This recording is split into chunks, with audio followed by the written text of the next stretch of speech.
It's dyno day. We're going to see how much power our 467 cubic inch Big Block Chevy makes, so stay tuned.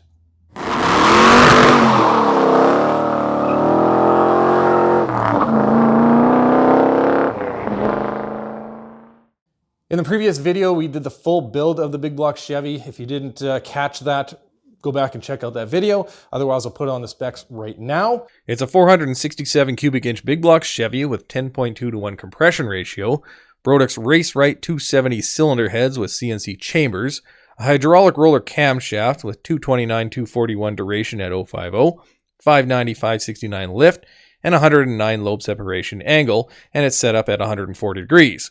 Edelbrock RPM air gap intake manifold, and my own 2-inch primary hooker headers. Now, a lot of you guys think this thing's going to make big power, well over 600 horsepower. That's a lot more than I think it's going to make. I suspect it's going to make about 570 horsepower. That's my expectation, 560 to 580. And about the same for torque. So, we'll see who's right. Of course, I'm thinking with the EFI, but again, I feel like this carburetor is probably going to make a little bit more power, but we'll see. So anyways, let's get the show on the road. So the first dyno pulls are going to be with their Dyno carburetor, which is like a racing carburetor. It's tuned for wide open throttle. So I imagine it's probably going to make more power than the EFI, but it's just to get the ring seated and just to do the first initial 1 or 2 pulls, and then we'll swap it over to the EFI.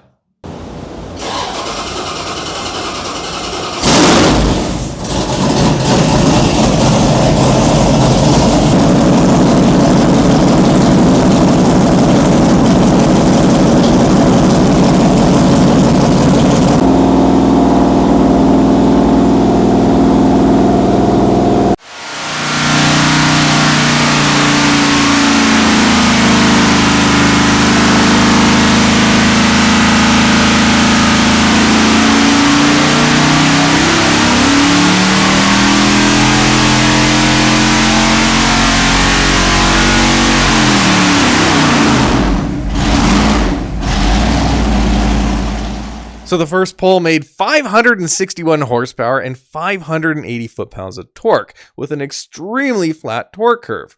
This was just with 32 degrees of timing. We did a pull at 34 degrees and finally with 36 degrees and a smidge more fuel, but just from this first run, I was excited.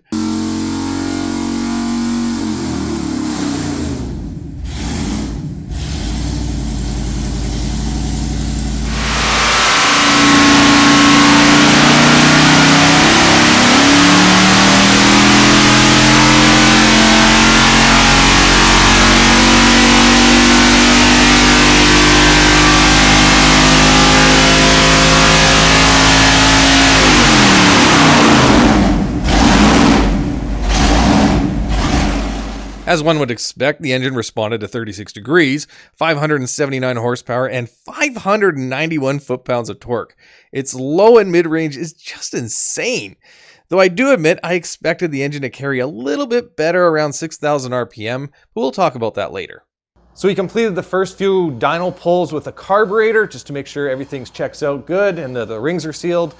Everything looks good, made 579 horsepower, 591 foot-pounds of torque. We've now thrown on the Fitech fuel injection, which I don't think is going to make the same kind of power because that was a really good tuned carb for wide open throttle. Though it is a 750 CFM carb, this is about 835 CFM, so maybe there's something in the top end. We'll see, but yeah, I just hope to get it close, so we'll see how it does.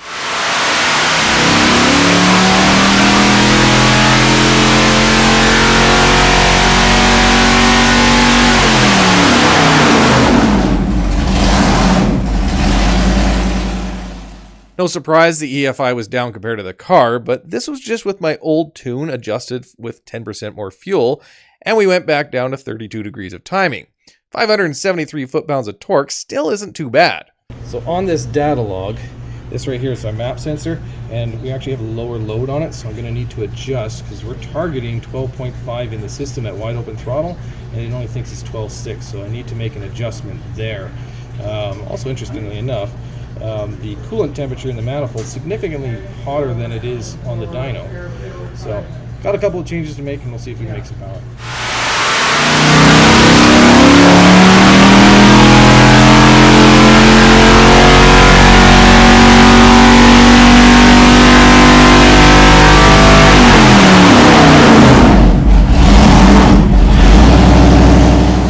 Getting the map table correct for this engine already showed signs of improvements, finding a little bit of power everywhere, but now it was time to add some fuel.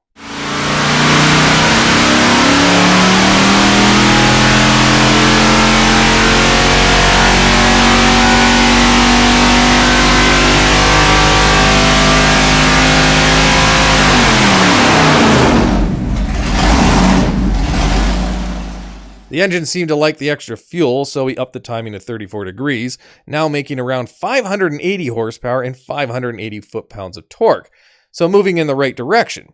However, things weren't going very well. I was already having trouble connecting my laptop to the Fitech ECU, and from this point the engine didn't really respond to changes that I made. I'd upped the timing, but it wouldn't reflect in the logs. Things were getting frustrating, and then this happened.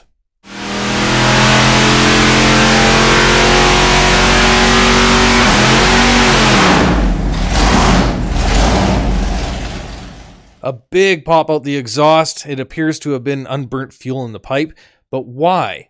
Looking at the data logs, it appears the Fitech lost tach signal or spark for just a moment. You can see the RPMs are climbing, and then it goes from 5761 to 4718 and back up to 5410. So that was weird and definitely made me worried. We did some more pulls and everything looked okay. However, we noticed the timing was extremely erratic on the balancer. The decision was to remove the timing control from the Fitech, but for some reason we just could not get a tach signal when running the distributor through the MSD box. So we connected back to the Fitech and chose to lock out the timing at 36 degrees, which looked fine on the balancer, and made one last pull.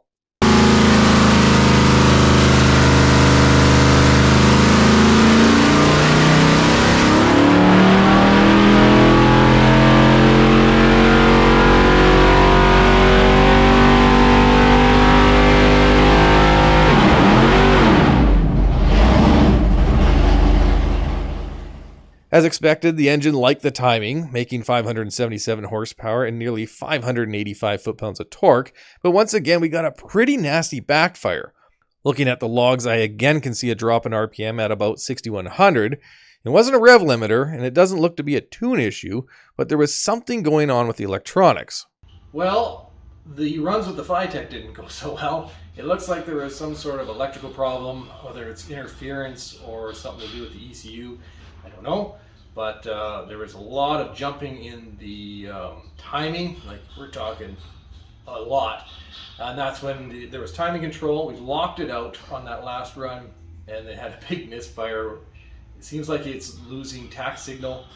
We couldn't get it fired with, we couldn't get a tach signal without it being in timing control. So a lot of issues with that. That sucks. I didn't expect it really because I knew like it seems like it runs just fine in the car with the old engine, but you know, dyno, it's always going to show a problem, especially when you're paying for it. So that's the way it is. We'll have to just fix some issues and see if it makes any difference. So I couldn't really dial in the tune. I'm sure there's more power in it, especially in that mid-range. I'm sure there is. I would have liked to test some air cleaners and stuff, but it's going to have to wait for a chassis dyno or something. But I don't even know what kind of power we made. I know the torque was significantly less, but I think on the top end it was pretty close. I think we were around 575, I think. But I'll have to get the printouts and we'll go through it. We'll do all the data and we'll talk about it right away here. Like we predicted, the carburetor did make more power, not so much in the top end, but definitely in the mid-range. 577 horsepower and 585 foot-pounds of torque with the EFI, while the carb made 579 horsepower and a whopping 591 foot-pounds of torque. I really do think I can get more power out of the EFI, even if it won't have the same average power of the carburetor. One thing that was pointed out to me was there might be some valve train instability starting around 5700 RPM. On the run we took it to 6400, we can see a pretty big drop in power, which is almost certainly valve train. It may not be valve float, but maybe the valves are bouncing off the seat. Now this shocks me a bit since I thought the spring pressures were good along with the lightweight retainers. I've seen a combo nearly identical to mine and the power keeps climbing to 5900 or 6000 RPM when the pull was stopped. So I'll look into that and maybe there's some power there to be gained. Naturally, the oil filter was checked for contaminants. So if you look in there, there's always going to be some, but nothing, like I say, nothing major. This is okay? That is okay. Andrew and I fanned out the filter elements and we found a fair amount of metal flakes. Definitely worse than the oil filter from Andrew's engine after his dyno session. Honestly, I was a bit bummed after the dyno, given all the troubles that we had. I'm happy with the power, it's right where I expected, but of course I hope to get a little bit more. But I wanted to show you guys this. If you have followed the channel, you'll remember we dynoed Andrew's LS6 454 when it was rebuilt, and it made an impressive 554 horsepower and 554 foot-pounds of torque. It's enough to dip his Chevelle into the 11s. Peak to peak, I didn't make all that much more power than him, but from 4,700 to 5,700, the difference is staggering. While my car isn't as light or set up for drag racing like his is, I wonder if 11s is possible for me too. So if you want to see that, be sure to subscribe. If you like the video, hit the thumbs up. And as always, thanks for watching. Oh, and a huge thank you to everyone that helped me get this engine together, from the builders to great friends to those behind the camera and the special people that helped support me and put up with my malarkey. Seriously, thank you.